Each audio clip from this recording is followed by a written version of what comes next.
So yesterday, Nintendo had their really big Nintendo Direct for September, which is normally their biggest one for the year. Just giving an outlook on what's going to happen and come out for the fall, winter time, and probably early spring into the next year. Not to be outdone, Sony also announced that they would have a state of play that very night at 6 p.m.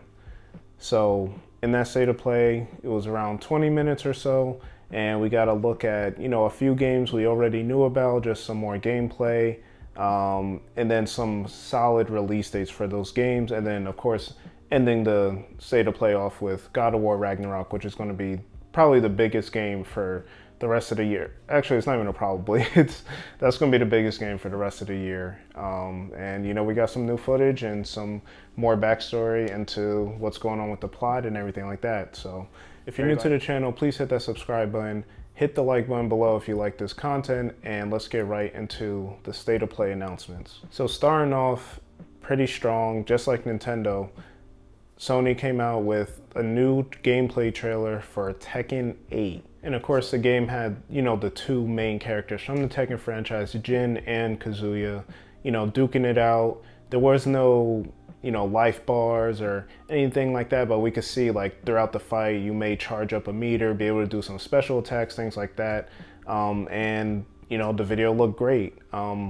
Something to note for this state of play was that a lot of the games shown aren't actually PS5 or PS4 exclusives, but they are getting the marketing rights to it. That's what it appears to be, considering I didn't see anything for PC, Xbox, or Nintendo and anything else in the as far as the trailers go. But then halfway through the state of play, they did specify which games were actual PS5 exclusives. But yeah, so Tekken 8 definitely looks great. I'm not a huge fighting game person, and I mean, Tekken for most of its life was only on PlayStation. So I played like Tekken 2, Tekken Tag Tournament growing up on the PS1 at a friend's house. But, it definitely looks good. If it ever, I doubt it would, but if it ever came to Game Pass or something like that, or it gets heavily discounted, maybe I'll pick it up. But yeah, Tekken 8 to start out the show. No actual release date, but probably coming sometime next year. Then after Tekken, we got a small look at some PlayStation VR2 games. So we got to look at Star Wars Tales from the Galaxy Edge, which looks pretty good. I mean, it's hard to tell what these games will actually look like when you're wearing the VR versus watching it on a video, but I mean, it definitely looked pretty cool, interactive if you're into Star Wars. It's coming out next year. And then we got to look at a new like tabletop RPG game called Demio. It looked kind of interesting. Probably not for me, but for anyone into those style of games, that will be coming out as well. And then we got to look at a game called Like a Dragon Ishin, which will be coming out in February and will be on the PS5 and PS4, set in the 1600s, like feudal Japan era.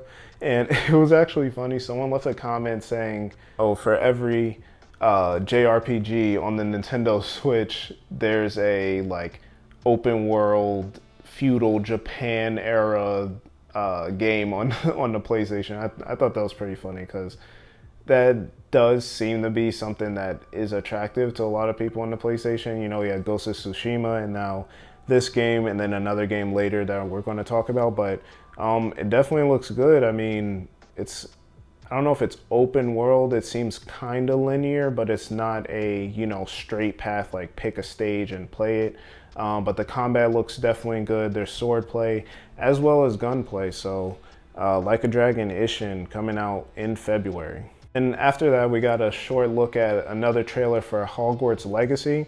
So I'm not sure if PlayStation has like marketing rights to this game, because for them to show it at the state of play of all things would, prove that they're kind of, maybe they'll have some like exclusive content, or, they worked out a deal with Warner Brothers. But Hogwarts Legacy will be coming out on February 10th next year. And, fans of the franchise, and even maybe some fans and maybe some people that aren't actually necessarily, friends of Harry Potter, the game doesn't look like, super childlike or anything. It's definitely dark in nature.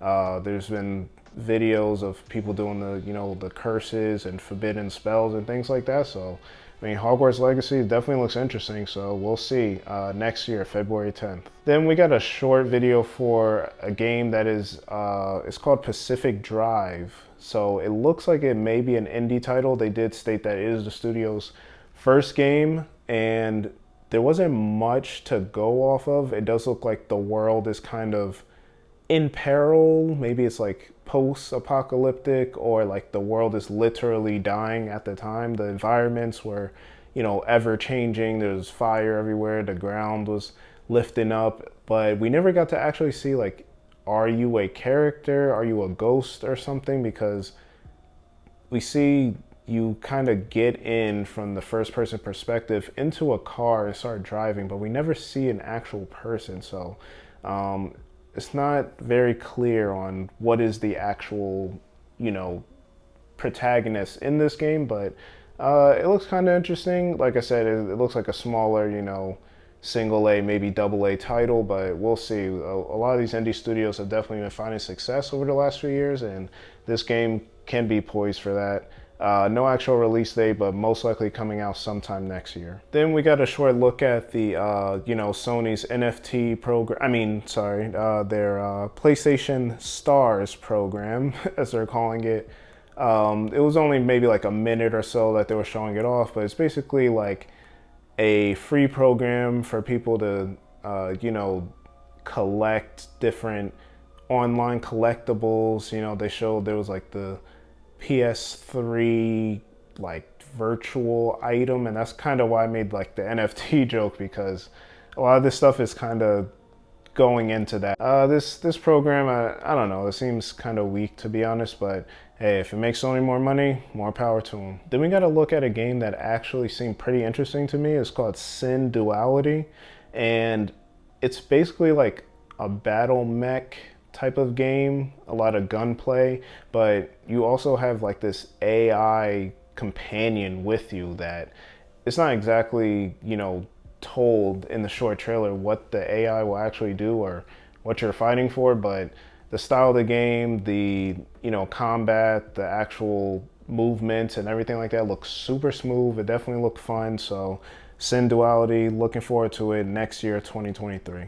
And then we got a game which was formerly known as Project Eve. They did reveal the new name for it, which is Stellar Blade. So Stellar Blade definitely piqued my interest. It looks like that, you know, hack and slash DMC slash Bayonetta style. Even the way the character was moving around the screen during the combat, doing backflips to dodge attacks and having different weapons and different elemental attacks and things like that. And Project Eve, people have been talking about it for a minute now, so it's great to see this actually, number one, get a name, and then also we get a release date that it will be coming next year. Not an actual solid release date, but most of these games will be coming in 2023, and Project Eve will probably be one of the biggest PS5 exclusives. So from Sin Duality through the rest of the show, they're all PS5 exclusives, not PS4, just PS5. Then second to last, after making a joke about the feudal Japan, we did have another game coming from Team Ninja. So when I first seen this, I was like, is this Wolong? I thought that was coming out only on Xbox, but then I realized that was Ninja Theory. So Team Ninja actually has a game called Rise of the Ronin coming out in 2024, set in 1800 Japan. We got some what is believed to be gameplay. It looked like gameplay. It could be, you know, a little bit of CGI trailer type of, you know, hybrid, but yeah, the game definitely looks dope. It looks very similar to the Like a Dragon game from earlier in the showcase, but it is taking place a little bit further down, and it seems like you have a gun attachment to the sword. So not just using a sword and also using a gun, but actually being like one weapon. So yeah, Rise of the Ronin coming in 2024, a little ways out, but definitely going to be a big title for PlayStation when it does drop. And then finally, we got to look at what else but God of War Ragnarok, which is, like I said, going to be the biggest game for the rest of the year. First, we got to look at the special edition PS5 controller that's actually dropping the same day as the game. So November 9th, there'll be a special edition God of War Ragnarok controller. it didn't have a price on there. I'm guessing it'll probably be like 5, maybe 10, 15 bucks more than the actual controller. I'm guessing $10 more than that regular controller, but definitely looks cool. I won't be picking it up just because I don't really have a need for it, but definitely dope to see. But then we got some new gameplay as well as some more of the narrative and the story of where God of War Ragnarok is headed. So we actually see the different characters traveling with Kratos and Atreus. We saw Tyr, the giant that they were seeking out in the trailer from last year. And this game honestly seems to be more of an Atreus game as far as the narrative and the story goes. So we did see at the end of the God of War 2018, if you haven't seen a spoiler alert, or you haven't played it, spoiler alert, but we learned that Atreus's mom was actually a giant and he was part giant, and there was a whole prophecy about him written on the walls of the giant realm when they were there. So I think this game may speak more about Atreus and his, origins and things like that. But yeah, they're traveling with Tyr. We also see that the giant wolf Fenrir that is known to have bitten Tyr's hand back in, Greek mythology, back in Norse mythology. That wolf is in that game, and they're also using these wolves to travel around. And so I don't think those were the same wolves, but that remains to be seen. But yeah, we saw more of the combat, more of all the realms. So we do know we're going to be traveling through all 9 realms in this game, and we got to look at a bunch of them. We've seen ice one, we've seen, more greenery, some fire, we've seen a lot more enemies, things like that. And it's listen, the hype level is through the roof. I can't explain it anymore. I'm definitely buying this day one, and yeah, I can't wait for it. And then it closes out the trailer with what we knew was inevitable, but Kratos and Thor actually duking it out, the Leviathan axe versus Mjolnir. And my guess is Thor is not the final boss. It's inevitable that we're gonna fight Odin at some point.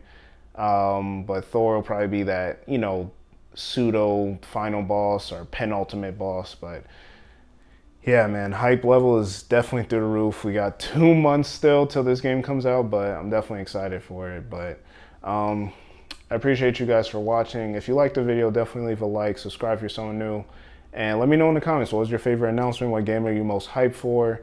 What were you, if you had any predictions and was hoping that, something might be here that it wasn't here, let me know in the comment section below, and I'll catch you on the next video.